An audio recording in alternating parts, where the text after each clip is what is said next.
See, it's not so much, you have gender roles, you have tradition, you have modern things that are happening now. But now it's best to look at it as, or to consider, what are the strengths of the person, right? And that's who should have the responsibility.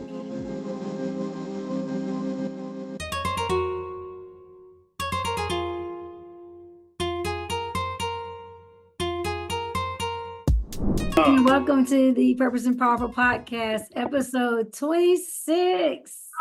That's right. 25 episodes recorded. So welcome to our 26th episode. Tonight we're talking about marriage reality, money matters. I'm your host, Erica Lester, here along with my esteemed co-host, Real Jurbil Wilson. How you doing? So welcome back again to another episode. Thomas, for being here with us. Thank you so much. You are so welcome. And so money matters, marriage reality. We had a great show last time and I mentioned money. Money came up a little bit, but this is where we're going to dive deep on that. So first question out the gate, anyone that wants to answer, whether it's Dr. Jurbil or Colonel Thomas, let us know. Did you, and if you did, how did you approach the topic of finances before getting married?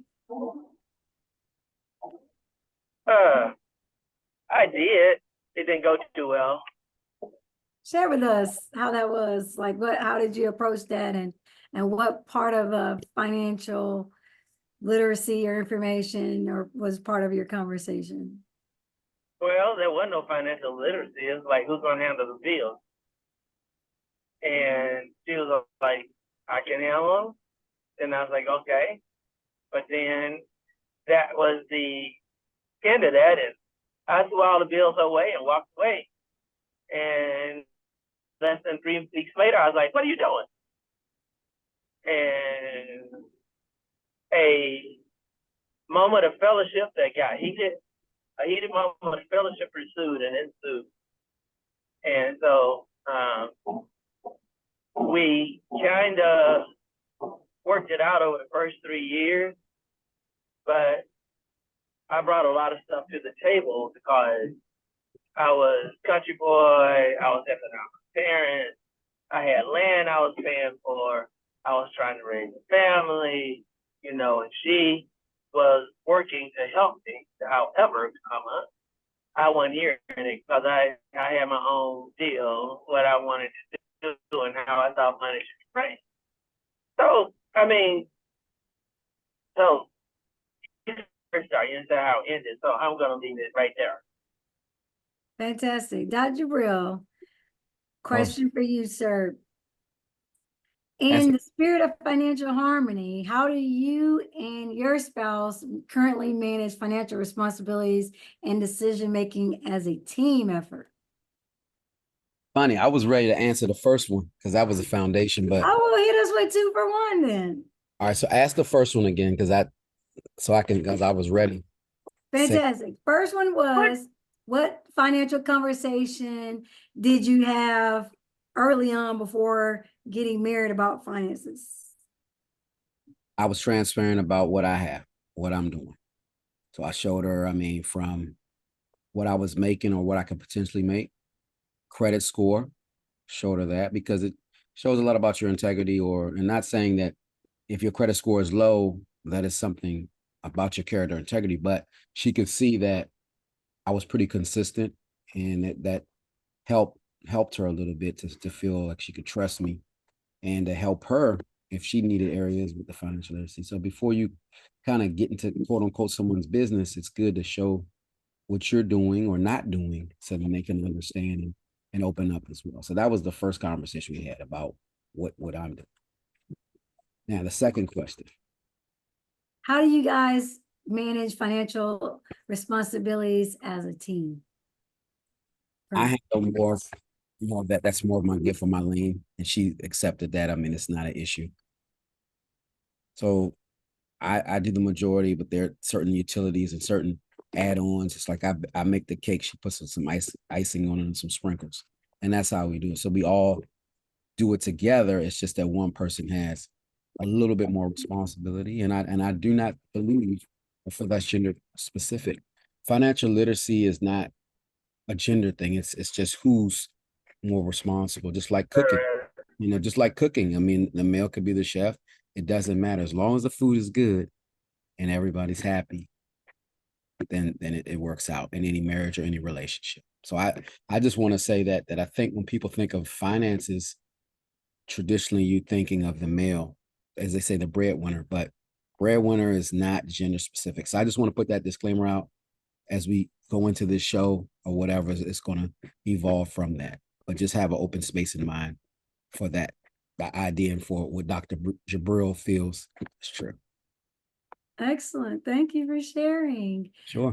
When I was married, just kind of piggyback off of what you said, I was, because I had been married before my last marriage, we did have the conversation, what financial responsibilities are you handling right now? What kind of bills do you have? What kind of debt do you have? What kind of income are you making? What are your financial goals? Independently, together, we had those conversations. And then in our last show, I'd said that my former spouse actually had had a couple of pay raises, and we had that marriage counseling session, mentorship, really, where we were rotating different houses. And it actually was our topic, even though I would have thought we would be talking about something else. That just was like oh, I'm so surprised. But even in that, and even after that conversation, we didn't change the structure of how we did things. I primarily took on the role of being the finance person, but not just a finance person, but I primarily took on the role of managing and budgeting, because it was something I was suited to do. It was my profession. It was what I like to do. And it's my way of my contribution, if you will, to the relationship. See, it's not so much, you have gender roles, you have tradition, you have modern things that are happening now. But now it's best to look at it as, or to consider, what are the strengths of the person, right? And that's who should have the responsibility. So finances could have been my profession. That doesn't mean that translates into me doing finances well. But I was operating in finances professionally, but I was operating finances personally well. I had an idea about what I felt good credit needed to be. Us paying down debt, like I was looking at strategy. So even though I didn't have all of the information, I was still learning, and early on in my career, it was still, I was better suited because I was in a better position. Having been married before, have understood those things. My former spouse was on his exit out of the military at the time. So here he was, a single soldier, being able to have much free reign over his income and expenditures to do kind of what he wanted. So he was going into a structure and where he had no structure before. Your government property as a military person, especially someone that's active duty, and all you have to do is show up. You don't have to do much thinking after that. Bills, what bills? He stayed on base, they took care of him in all areas. So it wasn't something that he had to think about. But since I was out here lifing it as an adult, I was better suited to handle the responsibility. So with that, Thomas, let me ask you this, because we mentioned also too that you've mentored and counseled other couples as well. What have you seen as the most common financial challenge that married couples tend to face? Or where do they struggle with the most when you're counseling that you identified in the realm of finances?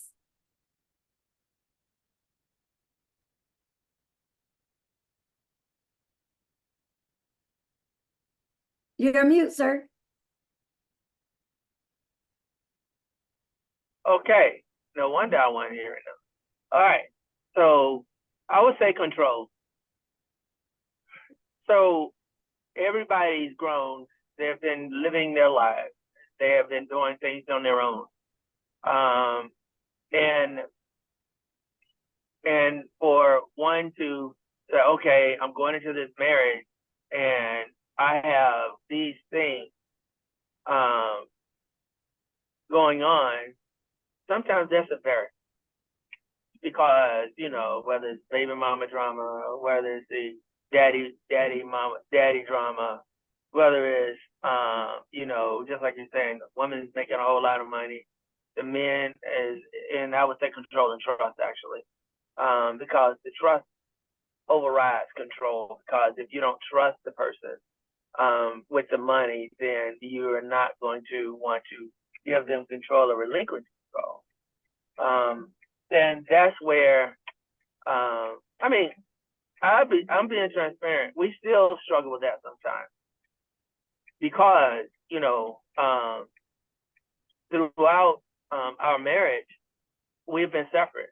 I've been in one country, she's been in another country. I've been in a country in war, and she's hanging out back here taking care of the household. And, you know, with the way the military is structured, you see what's going on, but you still have to, you know, oh, I need a new pair of boots. It's 4 o'clock in the morning and you know, in Texas, it's 10 o'clock in Iraq or Kuwait. And you're like, I need $150 to buy some boots. You go out there and instead of waiting, you're going to do it because, hey, you know, it's my money. And that was the wrong way to look at it. So we are getting a lot better. We still have separate accounts, but she has access to all of my accounts. And so she has access to do what, you know, to go in and look and see whatever she wants. And so sometimes she does, and sometimes she doesn't. Like she went in last week and like, your savings suck. And I'm like, yeah, I know. And so it's a work in progress because things have changed. I went from, you know, my salary changed every 2 years. When I retired, it changed more. So, and, you know, more responsibilities. So it's a work in progress, but I believe we're doing a lot better.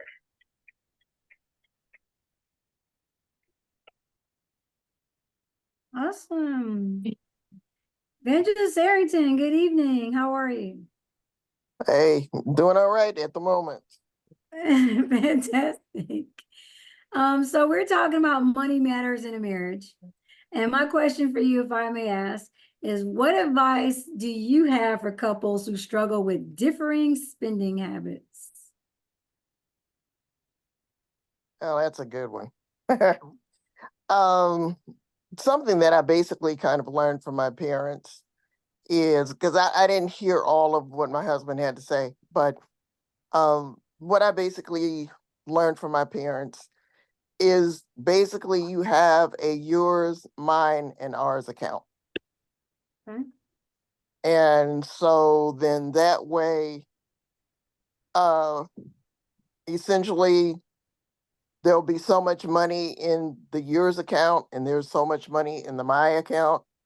And I'm only concerned about what's basically in my account. And I know what I can have. And so then I spend however I feel because that's my account. He has his account. And so he does likewise.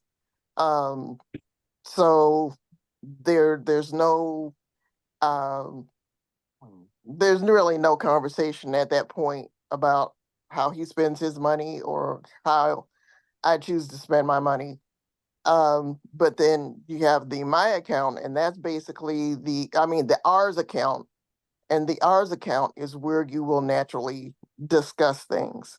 And the ours account is associated more with the house, that type of thing. So, um, like I said, I got that from my mom and seems to work.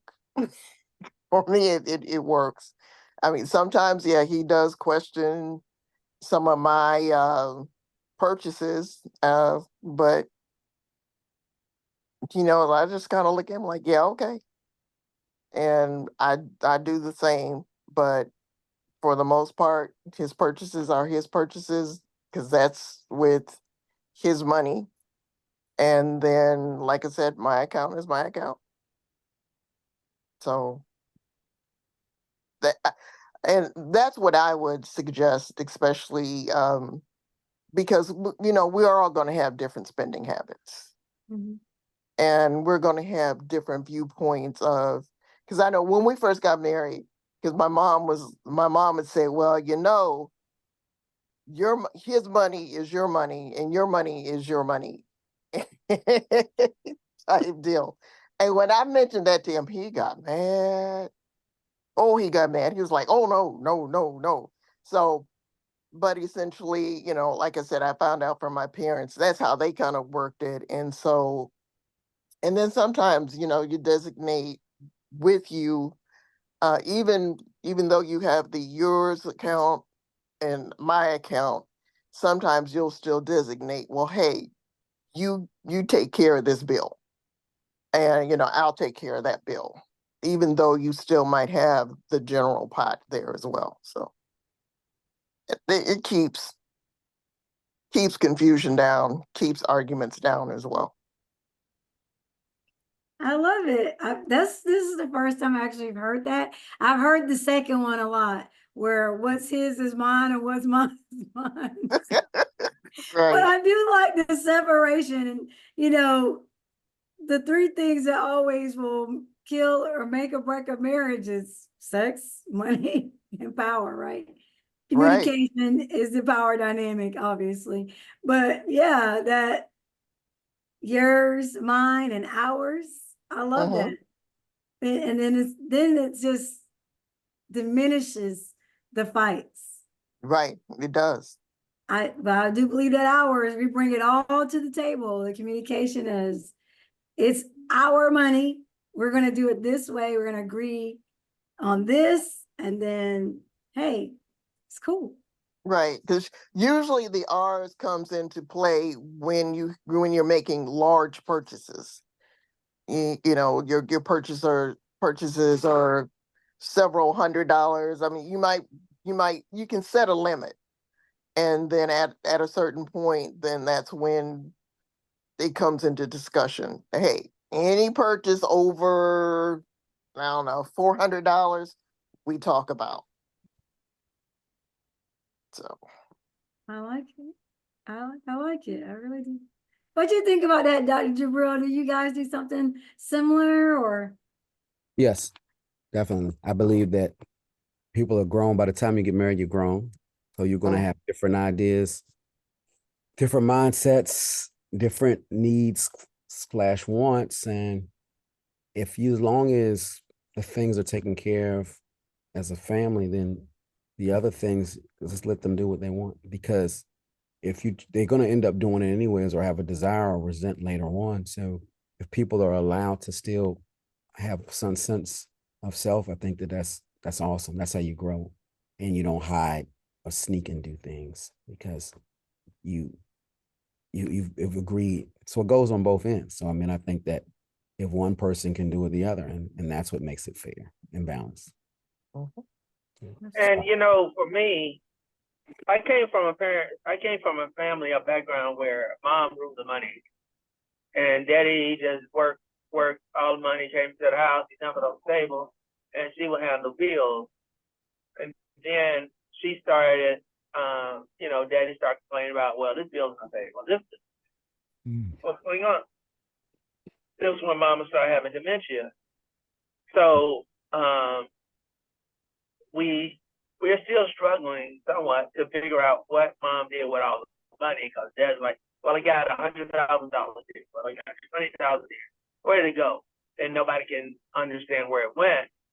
So it made me a lot more cautious on how I was doing business, because I was just shaking the bacon, making stuff happen. I'll go back and tell you about what I was doing afterwards. But it made me, you know, open all my accounts up, put her name on it, so that, you know, if something happens to me, she can go in and she can see it. And then the major purchases, starting to talk to her about them and explaining my why, even though, you know, And I'll be honest, sometimes I'll listen, and other times I won't. And I eat crow because I didn't listen and she was right. But when you have to look at the one, I think you have to look at the one that's not in the fire, that's in the firefight, because you become narrowly focused. You have to have somebody that's standing on the hills and looking at the financial picture of the overall family, and then saying, hey, this is where we at, this is where we're going, these are the things we got going on, and then be able to say, okay, yeah, but not saying, not now, baby, I'm in the middle of a fight, and I need this now because this fight is based upon me getting this, da, da, da, da, da. And she's like, really? What happens if you don't get that? I will die. And she's like, really? And so she has to pull me off a cliff because, we had a coffee shop. Now I'm gonna say this, you also have to bring somebody else in the picture because I had Erica and Nisi sitting there saying, don't buy the coffee shop, don't buy the coffee shop. I'm like, the opportunity of a lifetime. And my eyes was lost over and I bought a coffee shop. So, and not looking at, the financial field coffee shop, what are all the ins and outs, because I was just coming out of the military. Like Eric says, hey, I had blinders on because I wasn't used to doing major finances. I walked into the office of my unit and I would tell my boss, sir, I need $28 million. And he would say, why? And I'll go through a justification and it showed up. And I'm like, okay, cool. And, with my local base, I had that same kind of autonomy. Hey, sir, I need $20,000. Okay, Thomas, how are you going to pay it back? Well, I'm going to do this. Okay, I get it. And Niece was like, Thomas, count your money, baby. Count your money. I didn't listen some of the times, and I listened back. And I had to go back and say, okay, let me redo this. Let me look at it. Because, I wasn't looking at the big picture. I'm only looking at where I'm fighting at. And so we have to, as men, we have to look at our women and look at them, or I won't say as men, but as partners. We have to look at who's in the fight and who's not. And then, make a decision. It might bounce back and forth between the both of you of what you do. But if you bring it to the table, then there's no regret. And it's not that I told you so, or, you find yourself in financial demise, and then, you're getting pointed out because this is your doing without talking. All right, I'm done for now. Okay, so Dr. Jurbil, what questions do you have? I know you're jumping at the bit. I know you have some very insightful questions you'd like to ask.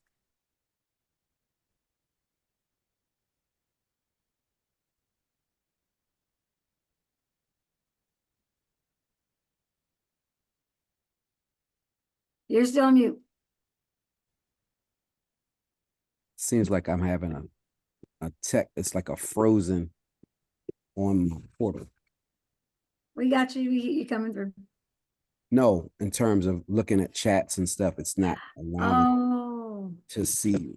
So I didn't even. So I'm wondering. So I may have to make a statement, but I don't really have a question. But how you doing, Saran? Just wanted to say hi. You're with Wealth Creators. It's good to see you. I'm going to say one more thing. Now, there's one thing I can say about my wife. And she did not rub it in my face. She does not come back and throw up the victory hand signal and do the victory dance. She says, okay, how we going to take it? Or she would just say, okay, I already know what that means.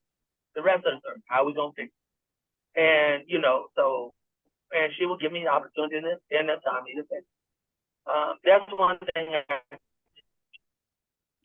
She is not going to rake me over the coals about decisions that I make that go south. But she does for it. And that's the thing that I love about her because, she knows that there are a whole lot of things on my plate and she gives me the autonomy to do that. But at the same time, she looks and says, I got your back. You just have to make sure that you're letting me understand what's going on. And I still have a problem with telling her everything. But I'm striving to do better at that, and letting her into the world, because, you know, there's the Harrington family, her and I, there's the parent family, my parents and I, there's the children family, that because all the families break out, once they get grown, they become their own entity. And so, and they can play mom against daddy more than they can do it when you were under the roof. So you got to manage all of them, ensure that you put all of them on the table. Because for a long time, I took our money, and from a sense of, you know, what we got is one thing I talk about. What I was doing with the boys, I would talk about. But what I was doing with my parents, I was saying that's none of your business. And that was wrong. And God beat me up on it, and I stopped. But you know, when you start pulling the scab off, sometimes it hurts.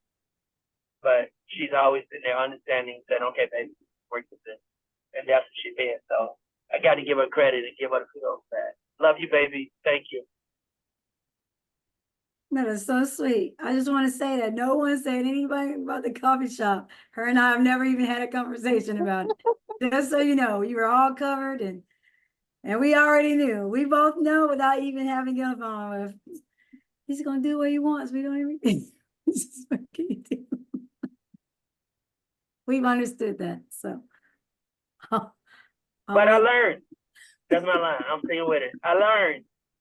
I overcame, adapted, and finally, I don't know, you know, we're still, you know, trying to pick up the pieces with that. But she has allowed me to do that, and that's the blessing. Let me ask. I had a closing question, but I don't know. Saran, are you married? Oh, okay, great. Well, that's fine. Well, we're gonna ask anybody who's married or been married. It's in a short phrase. Let me ask Queen Arrington. She reflecting on your experiences. What has been the most significant lesson about managing finances in marriage that you found?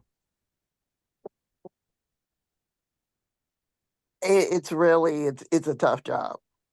And it's one of those things that it can become a power play if you allow it to be. And you just have to realize, you know, for me, I know he has his little quirks. I've got mine. And so basically, believe it or not, what I do, not just money, but in all situations, especially when we don't necessarily agree, I send it up to God. I send it up to God, and I say, "Okay, God, I'll let you handle it." Long time ago, and he used to get mad at me when we would have disagreements and whatever. And sometimes he gets a little difficult, and I would just finally say, "Lord, he yours. You take care of it." Yes, you did. I'm like, that ain't got nothing to do with this conversation. I mean, But yes, God is in control. I got that. However, I'm looking for your information. And she's like, no, I'm giving you what I want, and you're trying to change what I say. And I was good at manipulation. And, I came out of the military where I had to justify everything that I did. And, I was getting tons of money whenever I wanted, because I could justify stuff, make it sound good and make it look good on paper, and then it can execute. And so bringing that into the marriage, I had to change. Oh, wow, that's a beautiful thing right there, to bring out. Don't bring your work into it's like Erica was saying she's a finance manager. Don't bring that, you can bring that into the marriage, but don't let that be your soapbox. I manage millions of dollars for this company, and you telling me I can't manage $100,000 for us? And I actually did that one time. I'm like, look, I just got a $28 billion contract, and you tell me I can't manage hundreds of thousands of dollars? Come on, really? And God said, no, you can't, because you were looking at it from a construed lens. and you need to pull your partners in because you can't let your work and what you're doing at work dictate what you bring to the table at home. Cause it's different. Okay. For now. Thanks for sharing that. Yeah, hey, I guarantee you it works. It works. Because we all belong to God. And I think before when we were talking about marriage, there's a husband and wife, but it's also it's a covenant with God. And God is in that covenant. And so a lot of times if we send stuff up to God and then let it come back down on the other side, then God will take care of it. And there won't be as much confusion in the process. So when we get to that point, sometimes I'm like, okay, God, whatever you say, send it up, because he's gonna send it back. Whatever it is that God wants, it should come back down to both of us as being the same. And if sometimes it's still not what I necessarily want, I just kind of yield, because I know that, sometimes it's a learning process. So that's usually what I do. And I'll tell you, when she does that, what I've learned is, now I'm going to the Father and said, okay, God, this is what I really want to do. What do you say? Can I do this? Come on, Dad. Now I'm begging God, like, come on, Dad, do this. And God says, come on, man, really, that's really what you want to do for me? And, so it puts the onus back on my relationship, not just with my wife, but my relationship with God. And thank you for saying that, because it did that. And, because just like she says, if you're going to do it, God should make a way that you could see your way through it. And many times we dive into stuff not seeing how we can get through it, because we're not waiting for God to give us an answer. We just dive. It's a coffee shop. But, with other things that we're doing, I'm waiting. I'm sitting back, understanding, building plans. I talked to Erica. I talked to Niecy. I talked to lawyer friends, looking at all of those and stuff, view of what we're doing. And there has to be trust. And when you have them do the research, trust the research. If you have ways that you want the research done, then tell them up front, hey, if we're looking for this, if you can bring me what I'm writing or whatever, because that's one of the things that, the military, if it ain't black and white, it ain't tight. And so for us, I'm like, I need it in black and white. And she's like, oh, you don't trust me. But it's not a matter of trust many of the time. It's a matter of just making sure that I can regurgitate it to somebody else and they give me the same reasoning of why I'm not doing something. I'm done. Thanks, Thomas. And I want to just say that it's evident why financial struggles can pose significant challenges. They also give opportunities for us to grow and understand and have that deeper connection of respect and support and willingness, so that our financial journey together can be more successful.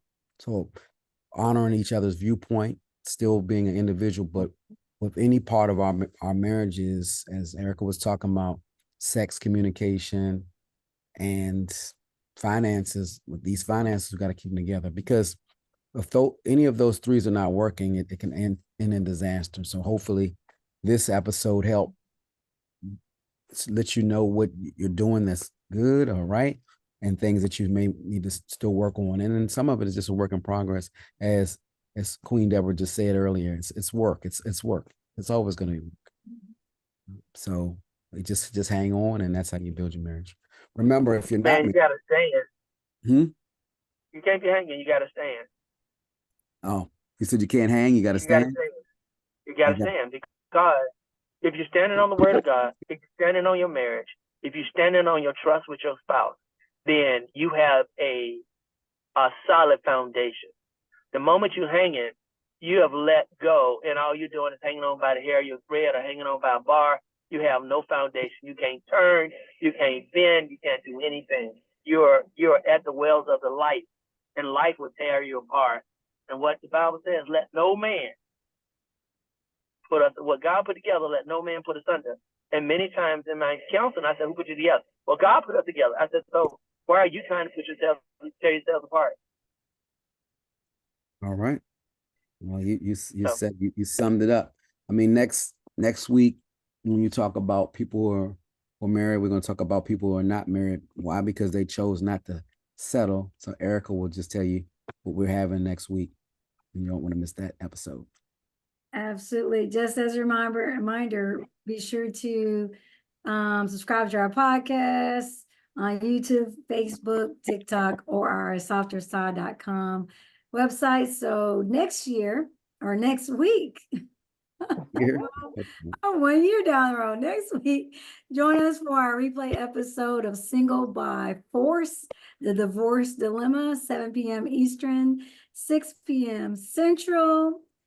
And as with all ways, we continue to explore the issues that matter most in relationships and personal growth. So until next time, stay committed, stay powerful, and stay working towards your purpose and prosperous life together.